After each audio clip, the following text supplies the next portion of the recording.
If you are looking for an amazing summer sausage recipe to use for some of your ground game meat, then this is the right place to be. We're going to show you the recipe right here in a moment and the process in this video. Tablespoon, 2.5 tablespoons of salt, tablespoon onion powder, garlic powder, and black pepper, half tablespoon mustard seed, tablespoon nutmeg, basil, coriander. You can also add a little bit of cumin to this if you'd like. I'm going to be smoking mine. But you can also add cure if you want to cure it. But like I said, I'm smoking it. Add all my seasonings in a bowl in advance before I start the process, because once I start grinding, my hands are either going to be sticky or they are going to be greasy or oily. So I like to get that out of the way. Pro tip when you're grinding, I leave the meat in the refrigerator to partially thaw overnight. That way it's still somewhat frozen, but a little bit easier to work with than completely frozen. And if you see any sticks or debris, this is your last opportunity to remove that from your ground meat before you throw it into the grinder. I also use a plastic bag over the edge. And you can use any meat that you want. I'm using jackrabbit back legs here, but you can use any kind of ground game meat, whether it's deer, antelope, elk, bighorn sheep, duck, you name it. If you've got some meat that you're not going to turn into steaks or any other kind of a recipe, and you just need to throw it into the grinder and use something with, this is a fantastic opportunity to use up some of that ground game meat there. Make sure you clean off all your tools and your grinder in between each step here. Now I'm adding that ground beef. That's going to add some fat into this process here, and it's going to make this a little bit easier to work with. The ground beef is also partially frozen, so after we incorporate that into the seasonings, we're going to do a second grinding to help everything grind up a little bit more uniformly.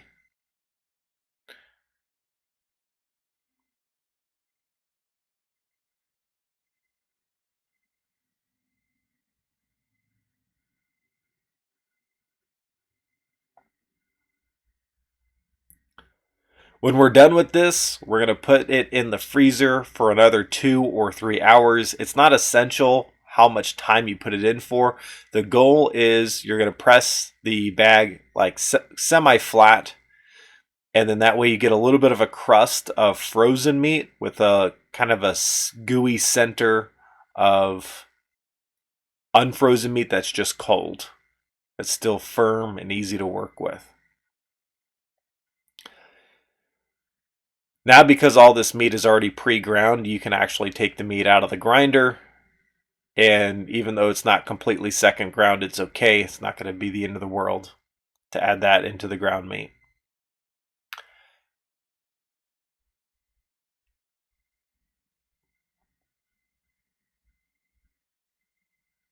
As you can see, I'm pushing it flat. This just helps it freeze a little bit faster.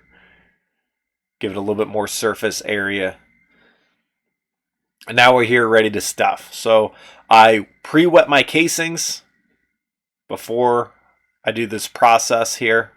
And I only wet down one casing at a time. And I do clean my hands in between each casing because you'll see how I do this process here. Now, at the very beginning, it's really easy to load it up. And as you can see, I have not added any milk powder or any ice water. That is an optional step. So if you don't want your sausage to be a sticky, gooey mess, then do not add the milk powder. But for whatever reason, some people's grinders work better when a little bit more moisture is added and that extra protein is added back in there. So I'm not telling you what's going to work best for you. I'm just showing you what works best for me, which is to not add the milk powder. So initially, you can just keep adding partially frozen chunks of your ground sausage into the grinder, and it's going to fill up that air pocket, and it's eventually going to start working through that little sausage squeezer, and it's going to make it into your sausage casing. But as that grinder fills up and that air pocket is no more, you're going to create a little bit of suction. That suction and that seal is actually important because It's what's going to drive that sausage through that tiny little tube and help stuff your sausage there. But there is a temptation for the partially thawed sausage to stick to your plunger. And so what you can see here is I'm actually scraping the sides with the plunger to eliminate as many air bubbles as possible before I plunge it down. And when I plunge it down, I just let it stick to the sides there. And then I remove the plunger and I use my left hand for managing the meat now, and my right hand is only guiding the sausage into the sausage casing. That's the only purpose of my right hand at this point. Everything else is done with my left hand. Again, scraping those sides. It helps to have a cutting board nearby because you're going to be putting that plunger down every once in a while. I had to take a little bit more meat out of the freezer, but that's okay. I want to keep that meat in the freezer as long as possible before I take it out. I only want to work with the bare minimum amount of sausage that I need for each sausage at a time.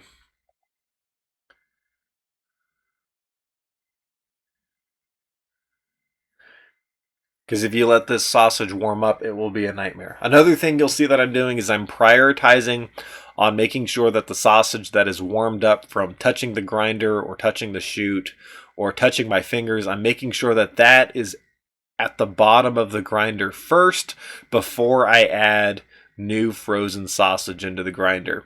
It's very tempting to just want to make consistent progress and to just keep adding more frozen sausage to the grinder just to keep sausage from coming out the spout and into your right hand and into the casing, but that's not the way to do it.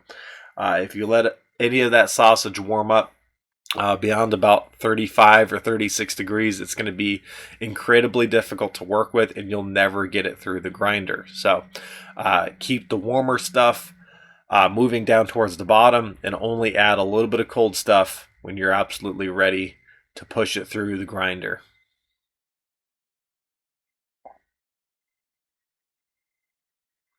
That's that warm stuff. It's always going to stick to the plunger. So when it's not sticking to the plunger, then you can scrape it down to the bottom there. You get that good seal going. You'll see what I'm talking about when you do it. Then now I'm adding a little bit more frozen into the grinder here.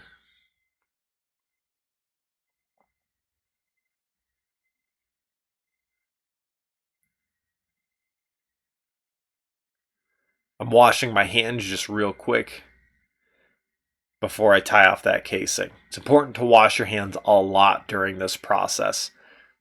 And then you can see I lubricate my hands so then that way things don't stick to my hands, because that meat can, even though I wash my hands with soap and water, that meat can leave a little bit of sticky residue to your hands. And the soap can strip your oils from your hands, and that just makes more things stick to your hands. So relubricating your hands is important to keep everything going. All right, so I did about 4 of these. I didn't show them all on camera, but I'm just taking that leftover sausage and I'm going to show you what we're going to do with that later. And again, we got to prioritize keeping that kitchen clean in between each process, because if you don't maintain your gear and it's not clean, it's going to make the next one a pain in the butt. So now I'm just lighting my grill. I use a propane torch just for the sake of speed and convenience. I try to start on the side that I'm going to have my sausages smoke on first. I'm just using lump mesquite charcoal here. I don't add any wood chips or anything like that. And you'll see how I manage the temperature a little bit later on in this video. But I just light the right side on fire, add in my sausage, close the grill, and I don't put a thermometer in for the first 30 minutes.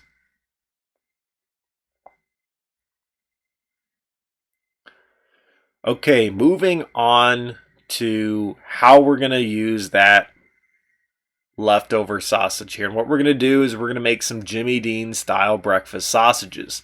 Now, the only difference between how those breakfast sausages come from the store and what we're making right here is less preservatives, and there's no sweeteners that are infused, which means if you want it to taste sweet, you're going to have to add some kind of sweetener. So I've got some pineapple chunks boiling in a pot with some sugar, and that's going to create a nice syrup.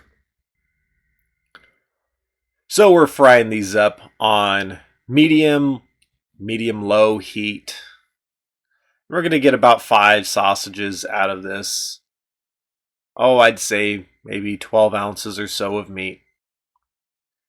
And they do make a nice breakfast, and they do add a little bit of variety. So that's the main goal, is when you've got a lot of ground elk or a lot of ground game meat, you end up doing a lot of burgers, a lot of meatloaf. I've done some Euro meats in the past. But I tell you what, eventually you just run out of recipes to use ground meat for. I mean, chili's another one of those, but you can get chilied out pretty fast. But the flavor and the opportunity for adding some sausage in there, I don't know what it is about sausage, but people go crazy for it.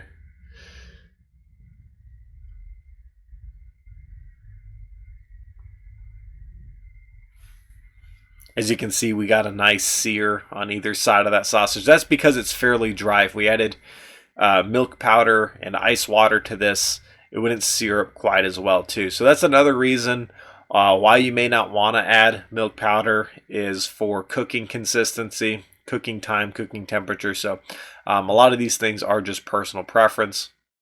As you can see, I'm taking 4 of them and I'm saving them for my family for breakfast tomorrow morning. The leftover one in the pan is going to be for my lunch today, and I'm going to just eat that on camera in a second here, just to show you that it's edible.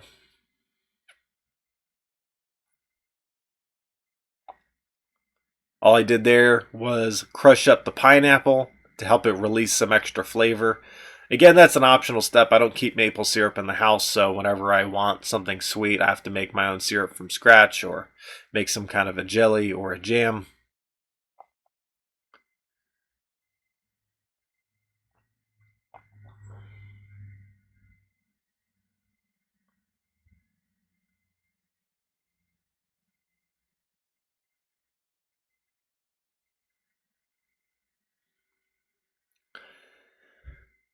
Always got to dump out and save that grease.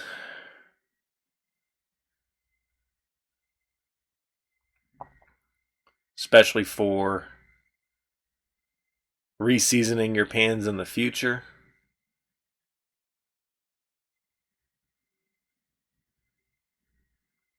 Today I'm just using a little bit of vegetable oil to season my pan. Cranking that heat up high. And that's how I season my cast iron. You could do it in the oven, but just as long as your cast iron gets ripping hot after you put some oil on it, it will create a nice seasoning. And as you can see, stuff doesn't really stick to my cast iron pan. So however I'm doing it is apparently working. Now that 30 minutes has gone by, you can see that the smoker is still cold. It's about 200 degrees. Do not disturb. Just set your timer for another 30 minutes and check on it then. I know the pineapple syrup probably does not have the most appealing visuals on camera. I do apologize for that, but as you can see, that sausage is cooked through nice and thoroughly. Just about 4 minutes on each side was fine.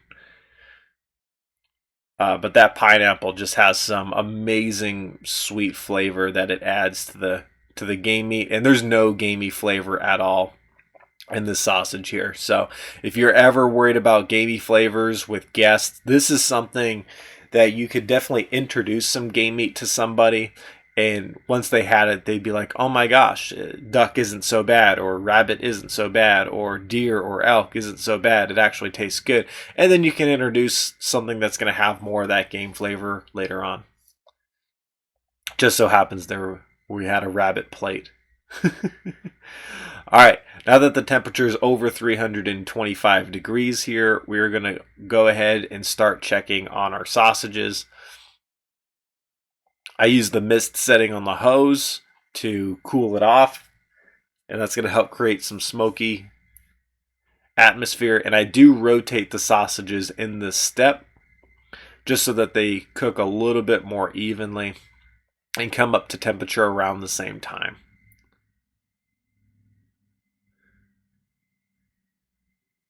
It's not essential where you put this first thermometer as long as it fits inside the grill, because it's going to be cooking like that for at least another, I would say, hour before it comes up to temperature. But make sure you check on this now every 15 minutes. Do not wait 30 minutes in between each checking now. Our first sausage is coming up to 165 degrees here. And what I do is I remove the thermometer and put it up on the upper rack just to rest in some warm air. Just in case it's not truly up to 165, we're going to retest that sausage here in a second. That one we know is only at 160. We're just putting it up to rest until we know for sure it's 165. And I keep all the ones that are 165 to the right and all the ones that need more heat off to the left.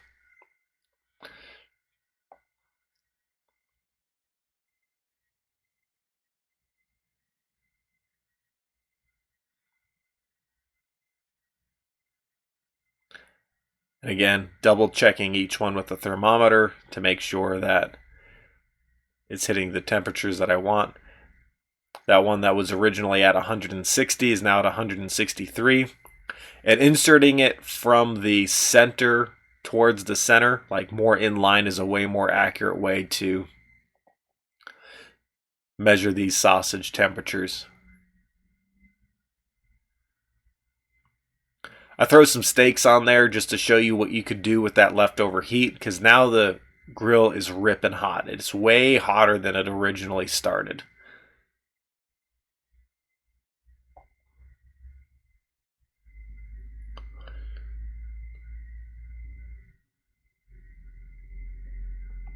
I simply close the grill lid to allow that hot air to continue to surround that sausage, because we really do want it to come up to temperature the rest of the way really quickly, because we're so close that we just want to make sure things are thoroughly cooked so that way they're safe to eat. So we do want it to be surrounded by heat at this particular portion of the cooking process. Simply remove my thermometer here. As you can see, I flipped that one steak a little bit early, but it's not going to be the end of the world. It'll create some great carne asada meat later on.